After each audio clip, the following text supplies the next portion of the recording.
Assalamualaikum warahmatullahi wabarakatuh. Kembali jumpa dengan saya Mas dari Podi Fitness Indonesia. Pada video kali ini saya akan mengajarkan kepada teman-teman semua tentang teknik atau cara menghipnotis khusus buat Anda pemula yang ingin bisa hipnotis.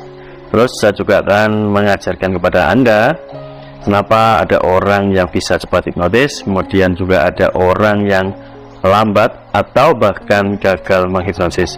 Penyebabnya apa saja dan bagaimana cara mengatasinya. Silakan teman-teman semua simak videonya lengkap dari awal sampai selesainya nanti.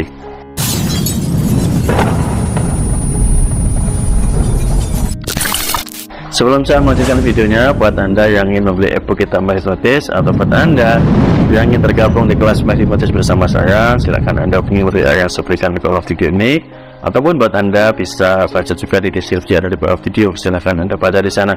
Teman-teman, sebagai seorang pengajar ilmu hipnotis, tentu saya sangat paham sekali kesulitan yang dihadapi atau bahkan sebaliknya kesenangan yang Anda rasakan saat Anda sudah bisa menghipnotis orang lain. Khususnya buat Anda pemula atau Anda yang baru akan belajar atau yang sedang belajar.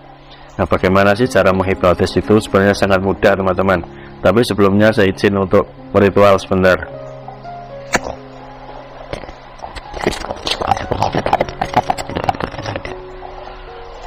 Oke, kita lanjutkan teman-teman. Meskipun saya sudah sering membuat videonya tentang tutorial cara menghipnotis, nah tidak semua orang ini paham karena disesuaikan dengan tingkat kemampuan berpikir seseorang atau cara berpikir seseorang. Oke, kita mulai yang pertama. Langkah pertama ketika Anda ingin menghipnotis orang lain adalah Anda mencari orang yang bisa dihipnotis. Nah, kata kuncinya adalah orang yang bisa dihipnotis atau mudah dihipnotis. Caranya Anda harus melakukan pemilihan, dipilih orang yang tepat untuk Anda praktik belajar menghipnotis. Tentu saja ketika Anda memilih, Anda harus melakukan serangkaian tes ya, atau dikenal dengan nama uji tes sugestibilitas untuk mengetahui tingkat sugesti orang yang akan Anda hipnotis. Apakah orang tersebut termasuk golongan orang yang sugestinya tinggi, mudah dihipnotis nantinya, atau orang tersebut masuk kategori orang yang sugestinya rendah atau kategori yang sulit dihipnotis. Maka sebagai seorang pemula, Anda harus melakukan uji tes sugestibilitas.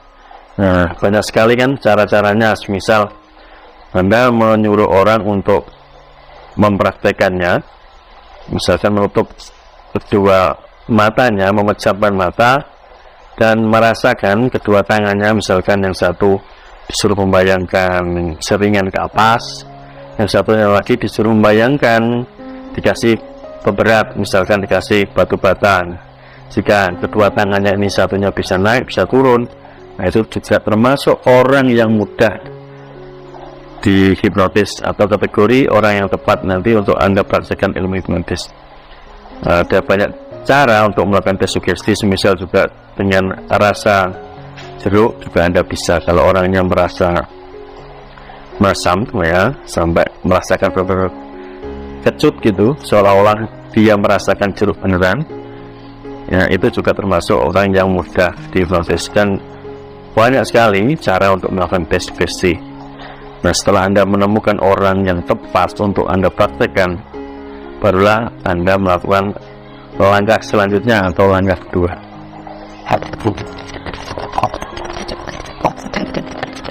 Nah, langkah kedua adalah Anda ketika sudah menemukan orang tepat, hipnotislah. Nah, caranya bagaimana ya? Anda menggunakan teknik induksi yang sudah diajarkan. Jika Anda masih bingung teknik induksinya itu bagaimana ya, Anda bisa klik tombol gabung ya, di samping tulisan subscribe itu sekarang warna putih kan ada tombol gabung di sana. Nah, sekarang Anda bisa menikmati teknik induksi atau cara menginduksi orang supaya terhipnotis ya. Tapi buat Anda yang sudah membeli e-booknya juga sudah bisa mempraktekkan. Ya, induksi yang biasanya dilakukan oleh pemula itu kan dengan shock induction atau induksi kejut, induksi kaget, induksi cepat. Anda bisa mempraktikannya supaya nanti Anda bisa, oke? Setelahnya Anda lakukan langkah yang ketiga. Apa itu langkah yang ketiga? Adalah Anda memberikan sugesti kepada orang yang sudah Anda induksi tadi.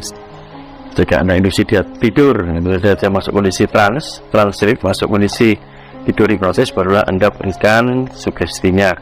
Ya, macam-macam sugestinya. Misalkan Anda hipnotis untuk permainan. Nah, contohnya Anda meminjam atau menghilangkan atau mencabut angka tertentu, ya, entah angka 3, 5, 7, terserah. Anda pinjam, Anda ambil angkanya, maka orang yang terhipnotis dia akan tidak bisa mengingat angka yang sudah Anda hapus tadi. Nah, setelah selesai, barulah Anda lakukan langkah yang keempat, yaitu Anda mengembalikan normal, membangun kembali, ya, dibangunkan dalam kondisi normal. Tetapi sebelum Anda menormalkan kembali, ingat sugesti yang sudah Anda berikan di awal tadi, yaitu menghilangkan angka tertentu tadi. Anda kembalikan dulu, Anda tes, Anda tidurkan lagi, Anda tes, Anda tanya, suruh berhitung misalkan 1-10, jika hitungannya benar berarti sudah kembali normal, dan barulah Anda bangunkan pelan-pelan dengan cara dihitung 1-10. Nah, semudah itu teman-teman. Jadi jika ada di antara Anda yang masih belum bisa, itu konyol menurut saya, karena kebanyakan Anda itu belum melakukan praktiknya, tetapi Anda sudah mengatakan tidak bisa. Nah, ini parah, ya, konyol, parah sebenarnya. Oke, terus ada lagi hal yang ingin saya berikan ke teman-teman, yaitu 3 hal yang mempengaruhi tingkat keberhasilan seseorang dalam hipnotis.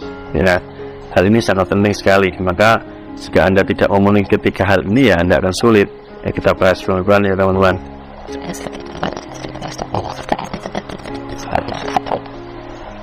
Yang pertama adalah 3 hal tersebut berupa pemahaman. Jadi di sini Anda harus paham teori menghipnotis. Jadi seberapa Anda paham tentang teori menghipnotis ini dibutuhkan.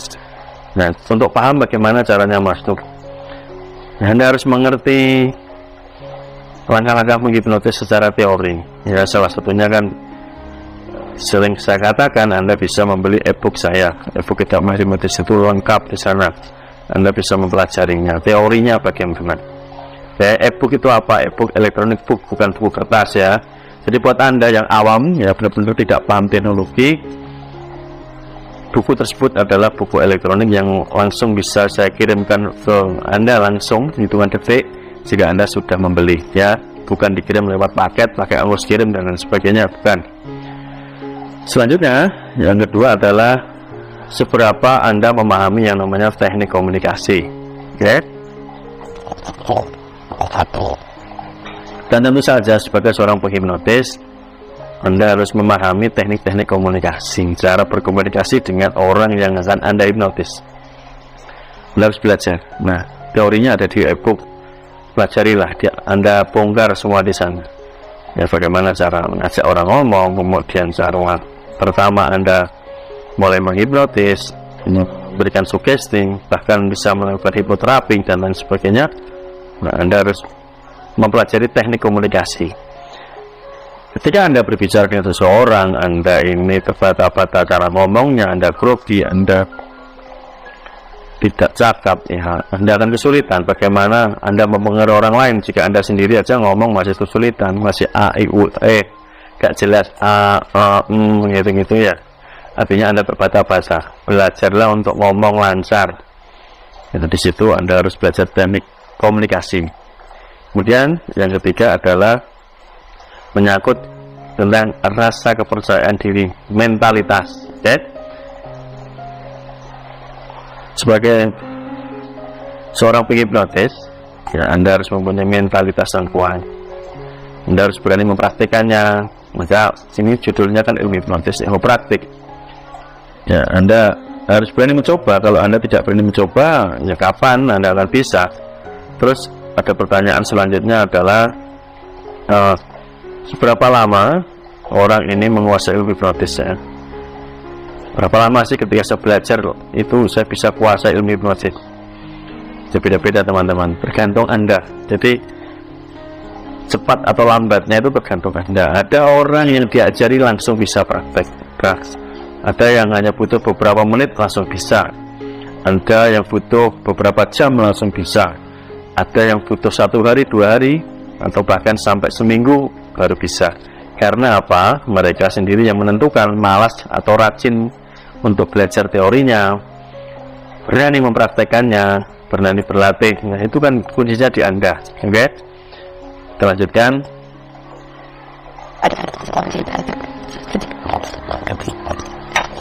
Sering saya analogikan, Anda belajar ilmu hipnotis itu kan seperti Anda belajar naik motor. Ada orang yang belajar naik motor ini begitu diajar langsung berani, langsung bisa. Oke, ada yang butuh sehari, 2 hari, 3 hari belajar baru bisa, 1 minggu, 2 minggu. Nah, mirip ya, siapa yang rajin berlatih naik motor ya akan cepat bisa naik motor. Siapa yang sering mempraktekannya ya akan mahir naik motor. Demikian pula dengan ketika Anda belajar hipnotis, teman-teman.